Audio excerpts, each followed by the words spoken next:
welcome back to my channel. If you're new here, hi, my name is Haley and you're watching Between the Pages. Now, I do have some book reviews for you today. These are long overdue. Most of them are from episodes 1 and 2 of my TBR Vets videos. So yeah, let's just get into it. The first one is Bone Crier's Moon by Catherine Purdy. I believe I gave this a 2 because I really did not like it. So let's just discuss why I didn't like it. So, in the beginning of like the first couple chapters of like in Bastian's point of view, he's the main love interest. He was practicing his like sword skills or whatever, like in the rafters, so it was giving me major Pirates of the Caribbean vibes. So I liked that little moment, and that's kind of where it ends. I mean, I have a couple of good things to say about this, but most of the things I hate. So I hate all these characters. I hate Aless. I hate Bastian. I hate Bastian's best friend whose name escapes me that has a brother named Marcel. I freaking hate them. I hate all of them. They're all horrible people. And so I'm just like, and so many of the issues could have been resolved if these characters had just talked to each other, like get to know where each person is coming from and their backstory. Like, this could have been a conversation. So when I got about halfway through Bone Crier's Moon, I was like, okay, I still fucking hate Bastian. Like, you need to get over yourself. Shut the fuck up. I don't care what you have to say about anything. Marcel, I loved him. I was really hoping that Sabine and Marcel were gonna be like the love interests of the next book. That is not where the next book is going. I mean, it might, but I don't think so. But because I'm not going to continue in this series. In fact, I'm going to unhaul this after I'm done with this book review. So I love Marcel. Him and Sabine would be the best couple because Aless and Bastian are just horrible for each other. Like, they remind me a lot of a 90 Day Fiance like couple that I'm like, you're both horrible people. You need to break up and never talk to each other again. So yes, I hate Bastian with a burning passion. And there's this one like realization, like reveal that Sabine and Aless are actually like half sisters.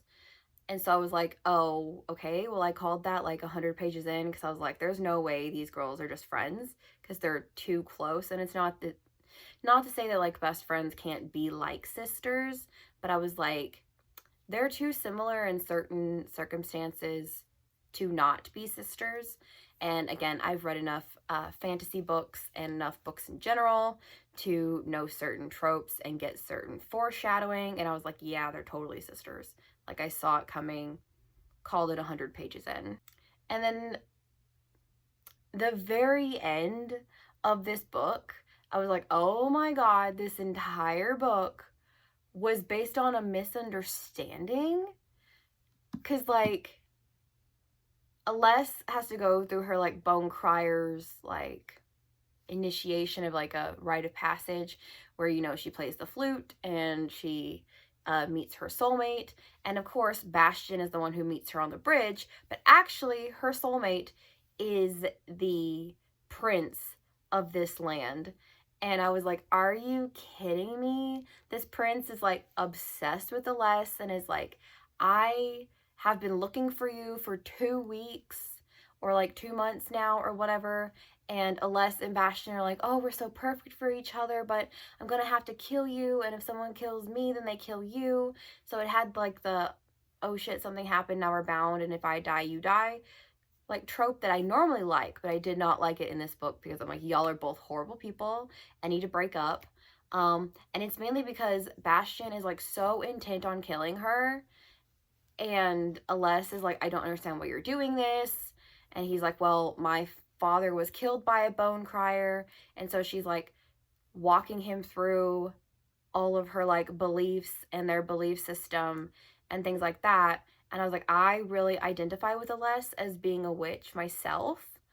And Bastion is like the people that I hate, that like will not listen to us or our point of view. It's just like, you're evil, you need to die, you're going to hell, like those kind of people. That's how Bastion is. So reading a lot of it like was very triggering for me, because I was like, I deal with people like this in my personal life.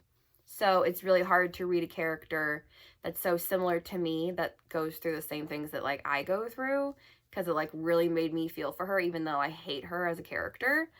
But I was just like, oh my God, would you shut up and just let her explain her point of view and explain her views and explain like her childhood and how she was raised and everything? Like both of them are very much like set in their ways. They believe that their way is the only way and that they're right and the other person's wrong.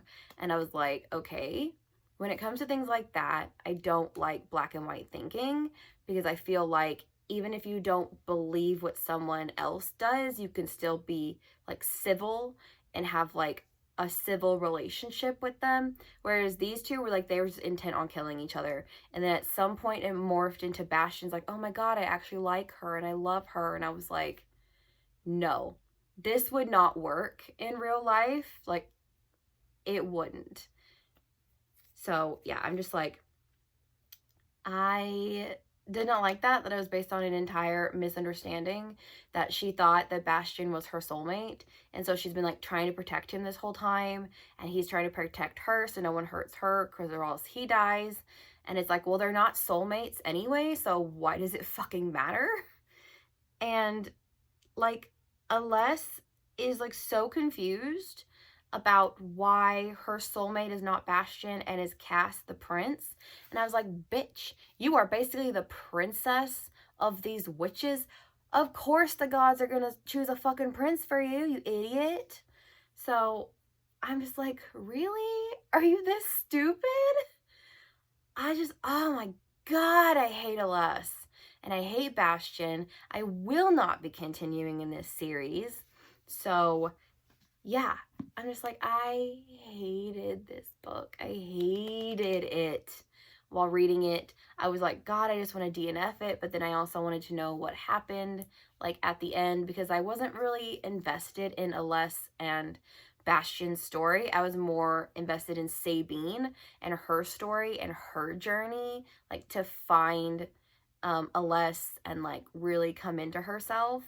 So I love Sabine. I think if I did continue this, I would probably not do the audiobook, because in the audiobook, like, I didn't like the narrator's accent that he was giving Bastion. And like, usually I listen to something on like 2 times speed, maybe 1.8. But with this, I had to listen to it at like normal speed, because the accent was too thick. I couldn't understand what he was saying half the time. I didn't feel like the accent was necessary. So I don't know. I just did not like the audiobook, which did not help. But I knew that if I tried to read this physically, I was not going to finish it. I was definitely going to DNF it.